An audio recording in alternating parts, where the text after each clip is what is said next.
تصویر محمد کر دی بنا تاخیر۔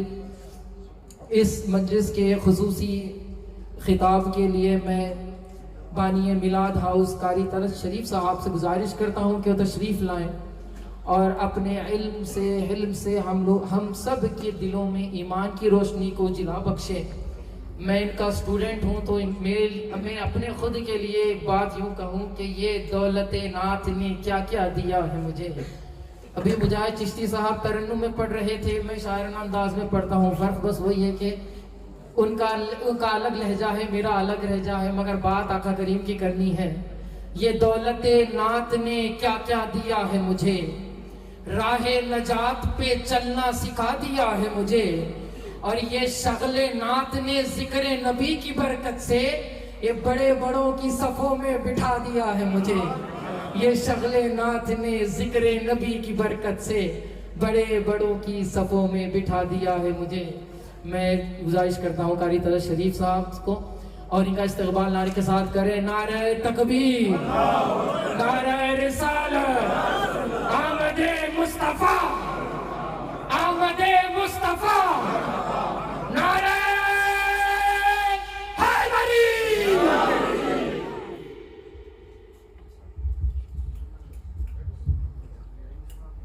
السلام علیکم ورحمۃ اللہ وبرکاتہ۔ نحمده ونصلي ونسلم على رسوله النبي الكريم الرؤوف الرحيم، أما بعد فأعوذ بالله من الشيطان الرجيم، بسم الله الرحمن الرحيم۔ قال الله عز وجل في القرآن المجيد والفرقان الحميد، قل انما انا بشر مثلكم يوحى الي، وقال الله عز وجل ان الله وملائكته يصلون على النبي يا ايها الذين امنوا صلوا عليه وسلموا تسليما۔ محبت سے پڑھ لیجیے، اللہم صلی علی سیدنا و مولانا محمد وعلی آلہ واصحابہ وبارک وسلم۔ کبھی لب سے میرے نعتوں کا حوالہ نہ گیا، ہو گئی رات مگر ان کا اجالا نہ گیا۔ میں نے ایک بار کہا تھا آقا میری جولی خالی ہے، مجھ کو اتنا دیا کہ مجھ سے سنبھالا نہ گیا۔ حیدرآبادی سرکل کی پوری ٹیم کو میں مبارکباد پیش کرتا ہوں حضور علیہ السلام کی آمد کی خوشیاں منانے پر، اور تمام مہمانان گرامی قدر جو خود نہیں آئے بلکہ بلائے گئے ہیں، اللہ اور اس کے رسول کے مہمان ہیں، تمام کو اس محفل میں خوش آمدید کہتا ہوں۔ بالخصوص ہمارے برادر مکرم محترم لیاقت صاحب کو اور حضور علیہ السلام کی آل کے چراغ، خوبصورت لہجہ، خوبصورت انداز، خوبصورت چہرہ، جن سے ہم فیض لیتے ہیں، میرے مراد سید علی تاجدار باشا صاحب، تمام کو خوش آمدید کہتا ہوں۔ ٹائم میرے پاس بہت کم ہے، اس محفل کے بعد ایک اور محفل میں جانا ہے، ٹاپک بہت لمبا ہے، لیکن کوشش کرتا ہوں کہ تھوڑے سے وقت میں اپنے ٹاپک کو سمیٹ کر آپ سب کے گوش گزار کر کے انشاءاللہ اجازت چاہوں گا۔ حضور علیہ السلام کی ذات گرامی کے بارے میں کہا جاتا ہے کہ کوئی کہتا ہے نور ہیں، کوئی کہتا ہے کہ حضور بشر ہیں۔ آج حضور علیہ السلام کی نورانیت اور بشریت پہ بات کرتے ہیں۔ میلاد پہ باتیں تو حضرت نے ساری کر دی ماشاءاللہ، سنتے رہتے ہیں ساری، کچھ نیا آپ کو انشاءاللہ کشتہ دے کے آج بھیجیں گے انشاءاللہ۔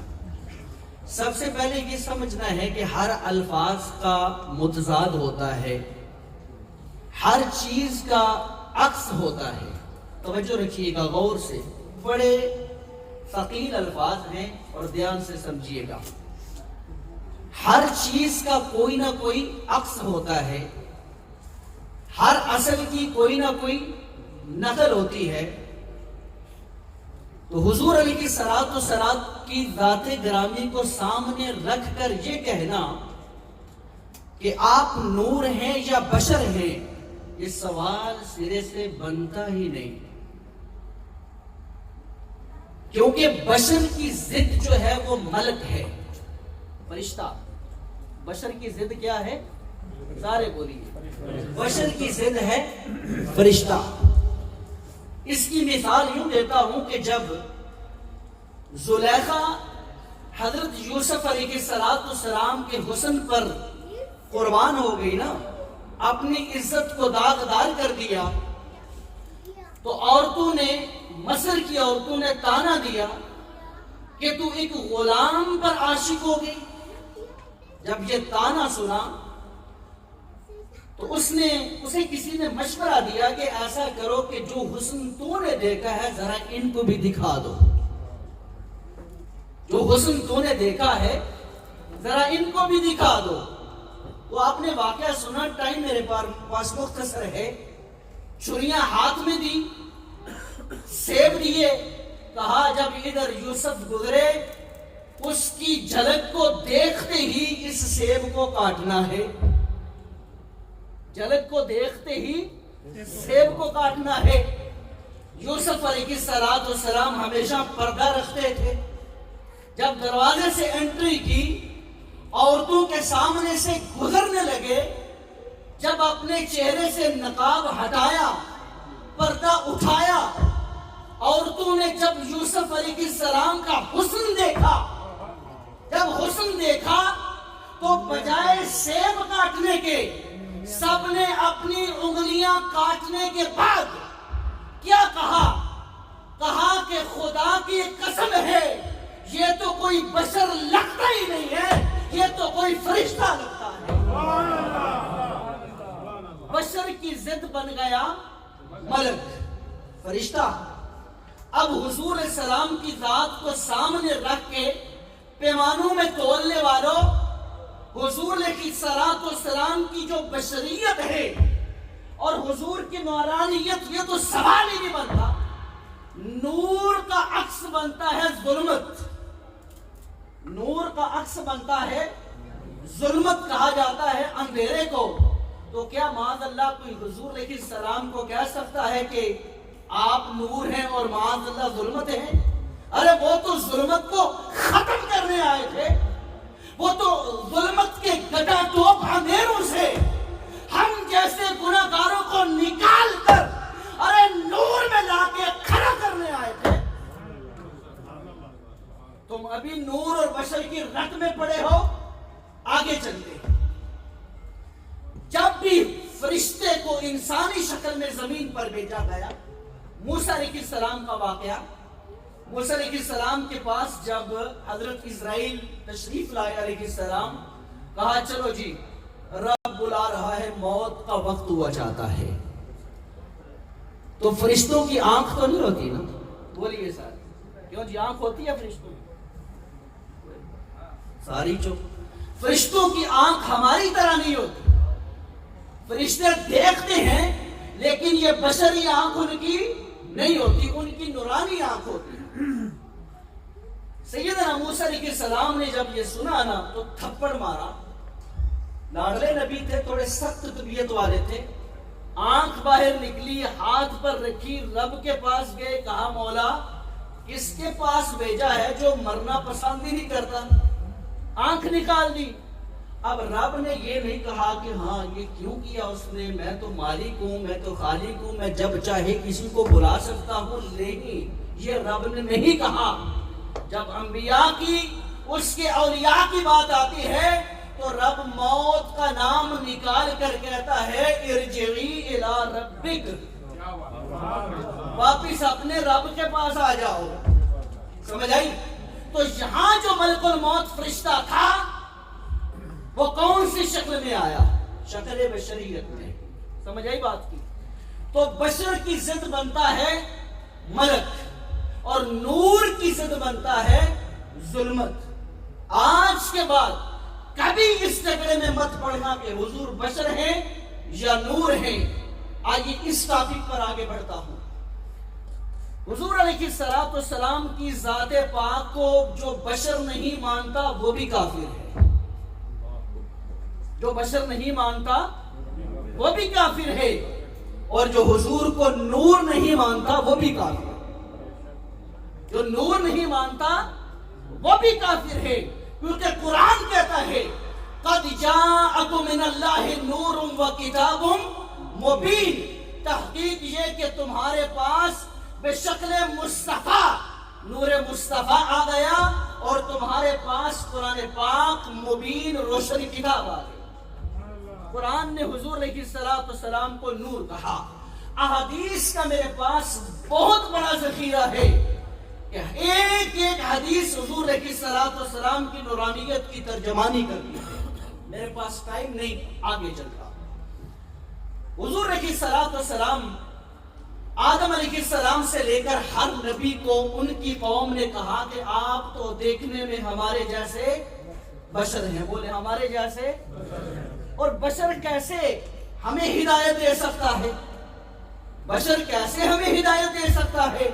یہ کون کہتے تھے؟ منکر، کافر، جو نبی کو نہیں مانتے تھے. انہوں نے کہا یہ ممکن نہیں ہے ہمارے جیسا بشر ہمیں ہدایت کے لیے ہمارے پاس بھیجا گیا ہو. اگر رب نے ہمیں ہدایت دینی ہوتی تو کسی فرشتے کو بھیج دیتا. اللہ چونکہ قرآن میں کہتے ہیں کہ انسان ہے ہی بڑا ناشکرا. بندہ آیا تو کہتے ہیں فرشتے کو بھیج دیتا، فرشتہ آتا تو کہتے کوئی بندہ ہوتا. نہیں سمجھ آئی؟ اب اللہ تعالیٰ جل شانہ نے بے شکل انسانیت، بے شکل بشریت اس لیے ہمارے درمیان اپنا نبی بھیجا، نور کے اوپر لبادہ بشریت پہنا کر، تاکہ ہمیں کھانا پینا آئے، ہمیں اٹھنا بیٹھنا آئے، ہمیں سونا جاگنا آئے، ہمیں شادی بیاہ کے معاملات آئے. ارے وہ آئے تو ہماری بولی بولے اور رب کی بولی ہمیں سنائے. اس لیے رب کو ضرورت پڑی کہ رب نے نور مصطفیٰ کو بے تقاضائے بشریت کے اندر سما کر بھیجا. وگرنہ حضور کی حقیقت تو یہ ہے 60 سال سیدنا صدیق علیہ السلام حضور کے ساتھ رہے. کتنے؟ یار بندہ 10 دن کسی کے ساتھ رہے تو بندہ پہچان لیتا ہے بندے کو. کیوں جی؟ 10 دن میں پہچان لیتا ہے نا. کم و بیش 60 سال گزارے، کم و بیش 58 سے 60 تک گزارے.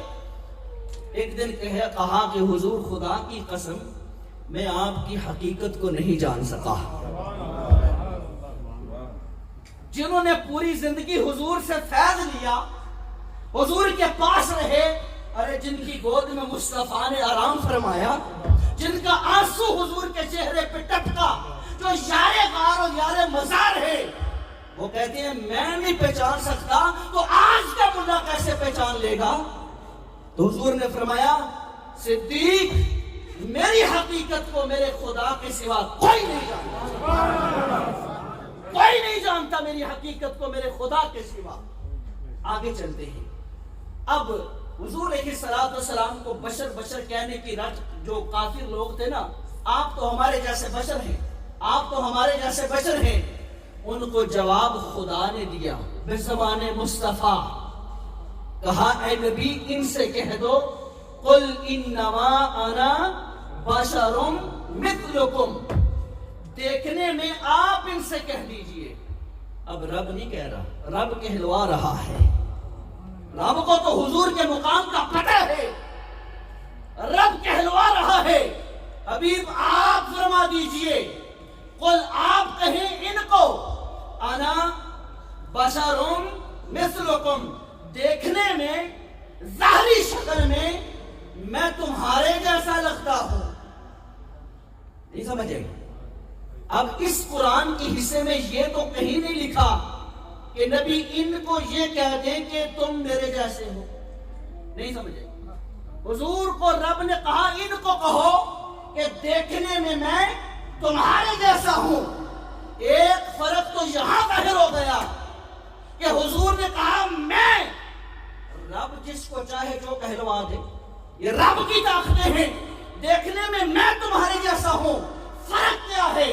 یوحا الی، میں ہر وقت اپنے رب کے ساتھ باتیں کرتا رہتا ہوں اور ایسی باتیں کرتا ہوں وَمَا يَنْطِقُ عَنِ الْهَوَىٰ،